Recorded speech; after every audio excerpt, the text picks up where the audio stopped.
Hey, good Tuesday evening, everyone. State Representative Brad Halbrook here again on your Tuesday night live stream roundtable. And I have a great group with me here tonight. I have leader, chairman of the Freedom Caucus, Chris Miller. We have Adam Niemerg, leader Adam Niemerg. And let me see here. Seems like I got somebody else maybe that's trying to join in. We'll bring him on. Oh, yeah, we have leader Blaine Wilhauer. Looks like he's out in the barn tonight, probably tending to the livestock. And then we have Professor Emeritus Leader Dan Calkins. Welcome, everybody. The older version of Jed Davis. Good evening. It's too funny. Dr. Hawkins. Hey. Hawkins. Yeah, Blaine, you look like you're being interrogated with those bright lights there in the background. I'm going to have to do something with my lighting situation here. You'll have to excuse me for a second. Well, there he goes. Yeah. We're live, folks. We're live. It won't be long and he won't be able to afford them. They're going to be cut off anytime. Exactly. Well, he's probably got a windmill, and the wind's been blowing the last few days, gentlemen. We've had good wind the last 3 days. That's been an interesting thing as we've survived the polar plunge Sunday and Monday, and yet today it was kind of windy, but a little cool. But yeah. All right. Who wants to get into tonight's program? Are we all set? Let's do it. Yeah, let's do it. All right. Well, I've kind of I'm just going to open right in with our slide that's kind of going to talk about what we're kind of on the menu for today. It's what is it, day 41, day 42? The government is open again, or soon will be open. The Senate has evidently voted to pass. The Senate or the House will pick this up tomorrow. I believe a lot of the congressmen and women are on their way back to D.C. tonight. And so with that, I'm just going to throw it open. Anybody want to kind of talk about what we've experienced the last 42 days here with this shutdown and what's going on? Well, Bradley, I think the American people are fed up, and they're more than ready for us to get this thing going, for Congress to get this stuff going. You know, President Trump ran on a lot of really robust promises to, slash and dash government, get them out of our lives and restore sanity. And quite frankly, I don't think that we've seen enough. Exactly. Yeah, and it's been 40 some days of a Democrat shutdown. They're voting on a bill that they could have voted on, over 2 weeks ago. And now we're going to see the government reopen. We see we saw the airline starting to cut, had to cut back a little bit. We see people suffering. We see, I had a couple of Democrats come up to me when we were in Vito, and they're talking about, there's going to be some cuts. I'm worried about this. And there's some folks around your area we're concerned about how we just don't know what we can do. And my answer was very simple. Tell your senators to reopen the government. It's that simple. Well, it is the Democrat Chucky Schumer shutdown, and we all need to realize that. And the interesting thing about this CR is this is exactly the same CR that the Democrats, when they were in charge, voted for this 13 times. And so this isn't like it's something revolutionary. It's the same old stuff. The Democrats want to take your eyes off of they want you to put your eyes on this shiny object they're trotting out there while they're being exposed for their complete incompetence. But I think that rather than focusing on how stupid the Democrats are, I think that we need to focus on all the great things that President Trump's doing, because we're getting closer and closer to energy independence. The bean market's up over $1, in the past couple of weeks, and corn's kind of creeping up, and at least in cattle prices are staying strong. And so our economy is booming, and the Democrats don't want us to talk about that, and we're doing a pretty good job of not doing that. But I think rather than, like I say, focusing on the Dems, we need to focus on the great things that President Trump's getting done. Right. Leader Dan, thoughts? I think that I echo what Chris is saying. There are so many good things happening. But people expect more, unfortunately, or maybe that's just the human nature. I think it's the last that last election last week. We talked about it. I think it was the economy. I think the shutdown was planned by the Democrats to hurt the economy, to hurt their people that are voting. And it showed in the blue states where Republicans had a slight chance of doing well. Their base was energized. This wasn't about Obamacare or anything else. This was about trying to make sure that they cemented victories in these blue states in the last election cycle, last November, November 4th. Mm-hmm. Yeah, well, I think the Republicans have done a really good job this last few weeks on the messaging of this thing, and I think hopefully we're going to prevail on it, and we'll get some of these much-needed cuts and reforms out in D.C.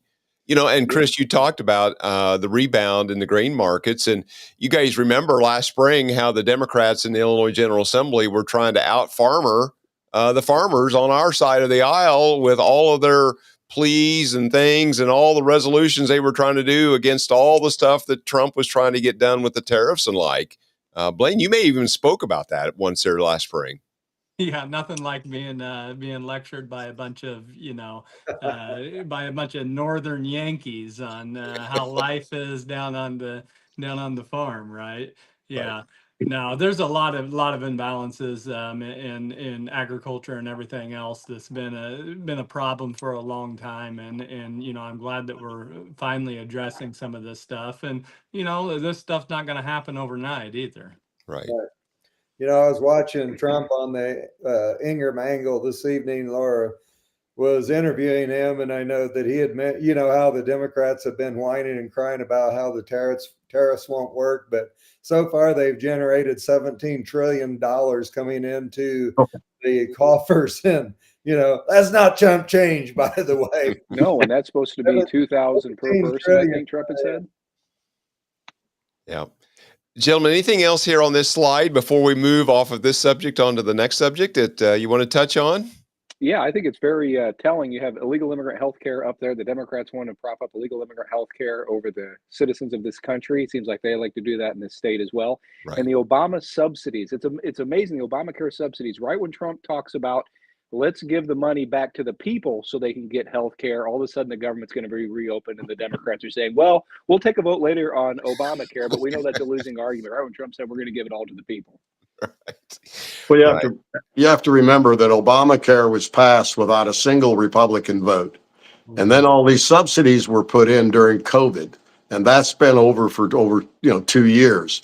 So the Democrats crying about these subsidies and all of that, that was supposed to be a temporary measure, sunset, and we don't like to use that word around here, but I mean, fighting over those issues is a non-starter. Yes, I agree that Trump is going to need to work hard to reform healthcare. It's absolutely a disaster. The healthcare, the biggest winners in healthcare are the insurance companies with these subsidies, and we've got to get back to providing a more affordable healthcare, and it's not through a government-funded one healthcare program for everybody. They tried it; it didn't work. It hasn't worked anywhere else. And I hope the Republicans in the House will get busy and let's reform and get rid of Obamacare as it stands. Yeah, well, they'll say anything about that in the Obama library, but that's right, it's not done yet. A monstrosity. The quarter of a $1 billion library that's now estimated to be over 800 million or something. Yeah, and unsafe. Yeah. All right, gentlemen, anything else? If not, next slide. Yeah, so here we go. ICE continues to do their work in the city of Chicago, in the state of Illinois. Yeah, God bless ICE. God bless Donald Trump. I mean, this is a situation where, again, we went back to veto session and the Democrats were whining and crying about federal agents in Chicago just doing their jobs and trying to protect their own citizenry. And they're throwing bricks at them. Just 2 days ago, there's a shooting at an ICE officer, and all they can do is just cry and complain, pass ridiculous bills. Basically, in veto, they passed a bill to where any state building essentially can harbor illegals. So we have illegals being harbored by our governor, by the mayor of Chicago and state-run facilities. And then just in my district, and Chris and I, Coles County board member and his wife, Mike and Gail Clayton, were killed, were murdered by an illegal immigrant driving a vehicle, intoxicated and on drugs. So this has to stop. And common sense will prevail on this. But the Democrats, they're going to message as hard as they can. This is a losing issue. If you're here illegally, be prepared to be deported. You know, we wouldn't have all of this going on if our government, our governor, were cooperating to get the criminals out. There's, I don't know what, 2 million illegals here that have already been through the process and ordered deported that haven't left. I mean, think about it. Trying just to get rid of those folks. They've already been through the system, 2 million of them. And let's, you know, that's not counting other criminals that we haven't even run through the system yet.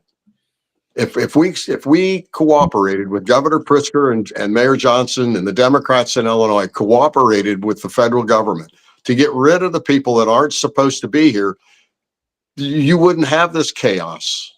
Well, Dan, I think you're right. And at the end of the day, this is about a Democrat voter registration drive. This isn't about humanity or putting people's, you know, human rights. If they gave a damn about people's human rights, they wouldn't open the border with 20 million people, 300,000 children being put in the sex trade. They would actually have shut the border, respected human rights, and actually moved forward. Instead, they opened the border. We have all these horrible things happening. And lastly, in the state of Illinois, why do they need these people here? For the census and redistricting, because we would pick up seats if we deported all of the illegals. Right. Well, the thing that you guys are missing the boat on is we don't need ICE agents and police officers. What we need is more therapists. You can help with that, Chris.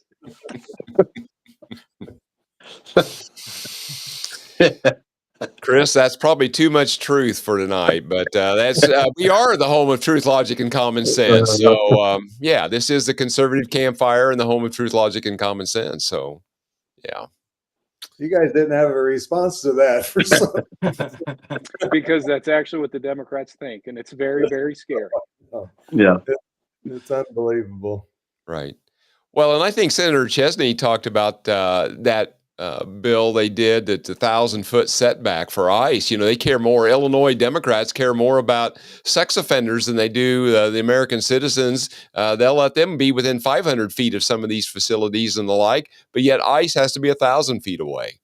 And I think it's important to talk about that, Brad. And when it came down to, there was another occupant of that vehicle where that illegal was intoxicated and murdered Mike and Gail Clayton. That individual, under the Safety Act and under the Trust Act, the sanctuary state policy enacted, you know, Governor Pritzker, Mayor Johnson, that individual couldn't be held under the Safety Act and was released because of the Trust Act. So when that happened, ICE happened to be there. I'm very happy they were there. But if we'd have been under a different president, under a different administration, that individual would just been able to walk free. Mm-hmm. Yeah. All right, gentlemen, anything else on this slide? Let's do this. Here's IllinoisFreedomCaucus.org is the place to find all the stuff. And of course, our Substack that goes out frequently. You want to be, that's for those that aren't familiar with Substack, it's just an email platform like a MailChimp or anything, just operates a slightly bit different. So you'll want to join IllinoisFreedomCaucus.substack.com. And with that, how about let's go, we've got a few minutes here. We're running pretty quick on time this evening. Why don't we just do a couple of minutes closing thoughts and comments as we have started November and heading into Thanksgiving season. So why don't we just go as my screen looks like counterclockwise, Blaine, Adam, Dan, and Chris, and we'll close out with that. So Blaine? Hey, great to be here tonight. Thank you all for watching and for all the support that you give all of us. We're at a very important time. We're in an inflection point in our country. There's a lot of crazy things going on, not just here in Illinois, but in the country. And it's time that the people step up. You know, when good people don't step up, you get the kind of government that we've been that we've been getting. So, you know, I just encourage people to get out there, get engaged, and get involved. And you know, hey, tonight, go Illini. We're about 15 minutes here from the tip-off. Big game for the Fighting Illini. See what they're made of tonight, right? Huh? Right. All right, Adam. Thanks, guys. Blaine, you look like you're doing a documentary where you want to see your face and your voice is muffled. You got some, you're a whistleblower, have some intelligence for us. But folks, thanks for tuning in with us this evening, as always. Thank you so much for following us and everything that you do to help with the grassroots conservative movement. I'd like to say Happy Veterans Day to David Freese. He's not on here tonight. Blaine, Happy Veterans Day. Dan, Happy Veterans Day. And Happy Veterans Day to everybody listening. Yeah. And to that point, Major, you're up next. Great to be with you guys tonight. I miss hanging out with you. If you're listening when you're listening to this, folks, let's hear the message. You know, the Freedom Caucus is on the road. We'd be happy to come to your town, to your Lincoln Day dinner, or your Republican gatherings. We'll bring you the message of hope and truth and common sense, logic. Chairman Miller will pray for you and rev you up. So follow us on Instagram, Facebook. Get in touch. Colin will set you up, and we will set you on fire. Leader Chairman, I don't know. You're up next. Well, that's a pretty tough act to follow, but there's one thing we know: there's a lot of squealing coming out of Washington, D.C. right now, and as we all know down on the farm, that when you start to trim the pork, the pigs start to squeal. And it's like, it's a lot going on, and we can expect a lot more whining from the Democrats as we continue to see the Make America First agenda implemented and putting the fine citizens of America first rather than all of the swamp creatures. And, you know, it's one of those things that they voted for a lot of bad stuff in the past. And my thoughts are, if you have a clean glass of water and you put a drop of sewage in it, nobody wants to drink it. And so I was so happy that the Republicans were able to hang together and toe the line and not cave in and compromise or send another bad bill with a bunch of pork in it. But so we need to make sure that we give them accolades for actually doing what they were sent there to do.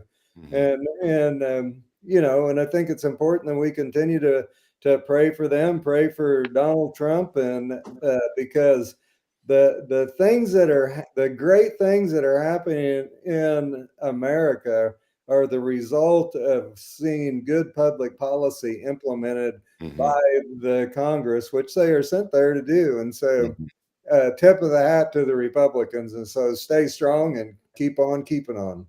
Yeah, exactly. Hey, I seen a Facebook meme, I think today, that said that Dave Ramsey was in critical condition over the thought of a 50-year mortgage. Maybe I don't know. I saw that too. That was pretty good. I'm signing up for that, by the way. There we go. Babylon B had that. I saw that. Well, I forget to mention that thing on the 19th too in Champaign. I don't know if you had that on. Oh, that's next Wednesday. I do not have that on there. So next Wednesday, Champaign, it'll be in the Substack. We'll have it on our social media sites. We'll be a few of us in the Freedom Caucus. Adam, you'll be there. Chris, I think myself will be there, put on a presentation. So just go to our social media and subscribe to Substack. That date and time and location. Again, it's next Wednesday evening. I think it's a 6 p.m. start time. Won't be any earlier than that, but we'll get that information out. Chris, thank you for making sure about that. And as always, we thank you guys for being with us tonight and sharing and liking and commenting and subscribing to our content to help us get the word out to overcome the algorithmic gods of the big tech overlords. So with that, I am going to play the outro and we'll see you somewhere real soon.